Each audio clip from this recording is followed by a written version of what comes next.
Hello, and welcome to ET Deep Dive, a series that brings you the finest long-form journalism from the Economic Times in audio. No headlines, no noise, just deeply reported stories told the way they are meant to be experienced. Today's episode is based on Nupur Amarnath's story on how menopause in India is shifting from silence and misdiagnosis to a fast-growing, community-driven but yet uneven ecosystem of awareness, wellness, and information. It's Sunday, the 12th of April. I'm Anirban Chowdhury. This is the Morning Brief.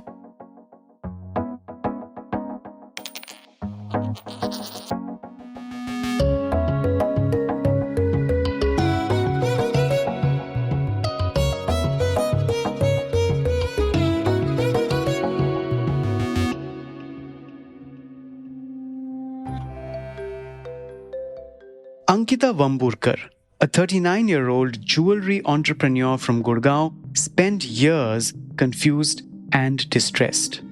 Poor sleep, severe mood swings, sudden weight gain, body aches, intense anxiety.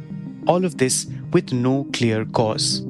She was misdiagnosed with bipolar disorder and put on medication for 6 months. Nothing improved. She stopped. Then, 7 months ago, an Instagram reel caught her attention. It was on perimenopause. She reached out to the doctor who had posted the reel and is finally on the mend. Vamburkar's story is not unusual. For generations, women have moved through perimenopause and menopause without information, support, or even acknowledgement. Actor Mini Mathur, who started an Instagram page in 2025 called Positive, spelled P-A-U-S-E-I-T-I-V-E, says that when she sought help, it was brushed off as quote-unquote part of the process. That's when I realized there's a huge black hole around menopause, says Mathur. She is 54. Actor Lisa Ray went into chemo-induced menopause at 37. She says she felt a deep sense of shame about menopause, even though she was open about her cancer. It was only after starting conversations publicly on menopause that she sought the support and the hormone replacement therapy that she needed. Ray has since co-founded a women's health medical clinic called New Her. The medical system too is still catching up. Dr. Anaka Karkhanis, a consultant in menopause and fertility, says that it's still working in silos. Many women get turned away unless they have classic symptoms like hot flashes. Menopause care needs a more holistic, long-term approach, but we are not there yet, says Karkhanis. The situation, however, is changing. A social media scroll will reveal that conversations around menopause are more open, empathetic, and solutions-oriented than ever before. The global menopause market is projected to reach about $24 billion by 2030, and the segment is being repositioned as a wellness category. Karkhanis, who was the doctor behind that Instagram reel that reached Vamburkar, says social media is reshaping menopause conversations, from what's wrong with me to why is it happening. She adds there's more awareness amongst Gen X and millennial women entering this phase. They also realize that they may live 30 years or more after menopause as life expectancy is going up. The focus just cannot be on short-term symptom relief. It has to be on the long-term quality of life, she says. Dubai-based fashion editor Sujata Asomul, who co-creates content for midlifers with Lisa Ray, says that while menopause has long been discussed in the West, it's only now gaining visibility in South Asia. Why? 3 things: community, celebrity voices, and credible content.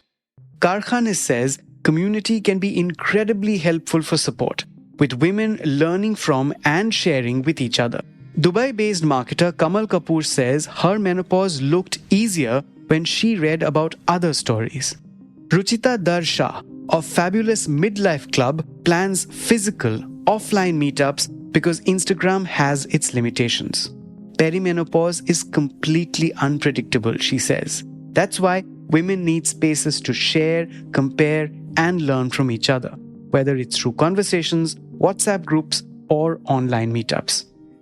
Shelly Chopra, founder of the women-centric platform She the People, has started Gayatri Women's Health, offering products and supplements.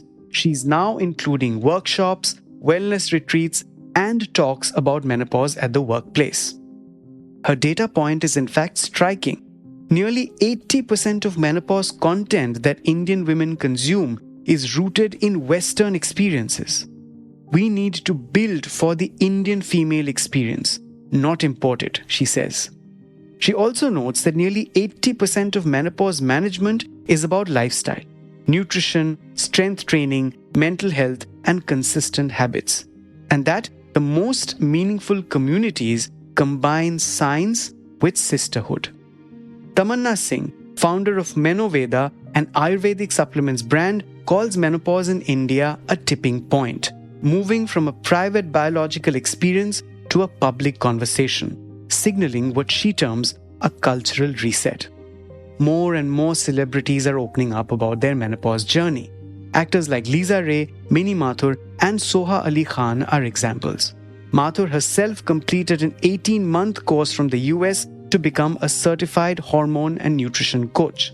Ceramicist Deepika Dhulipala hit menopause surgically at 44 and later developed osteoporosis and arthritis.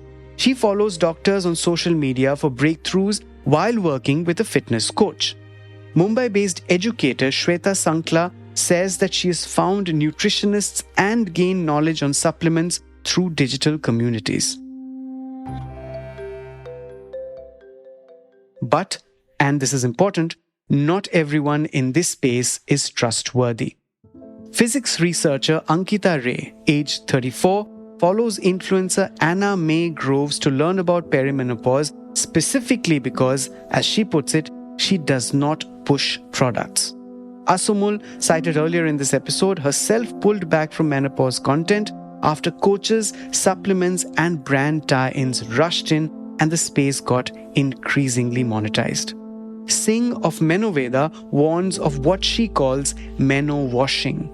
She's worried about the oversimplification of menopause online and the bent towards one-size-fits-all solutions. Karkhanis echoes this. She says patients often come to her already taking supplements just because those worked for a friend. There's a need for discretion, she says. Chopra of She the People perhaps puts the challenge more crisply. She says years of silence and suffering are finally giving way to acknowledgement. But awareness alone is not enough. The shift has to be from talking about menopause to doing something about it. The conversation has begun. The connections are being built. The consequences need to be seen too. That's it for today. You were listening to this episode on our latest series, ET Deep Dive on the Morning Brief. This was based on a report by Nupur Amarnath, scripted and narrated for audio by me, Anirban Chowdhury. The episode was sound designed by Radhas Nayak. Other episodes of The Morning Brief drop every Tuesday, Thursday, and Friday, wherever you get your podcasts. Stay tuned. Keep listening.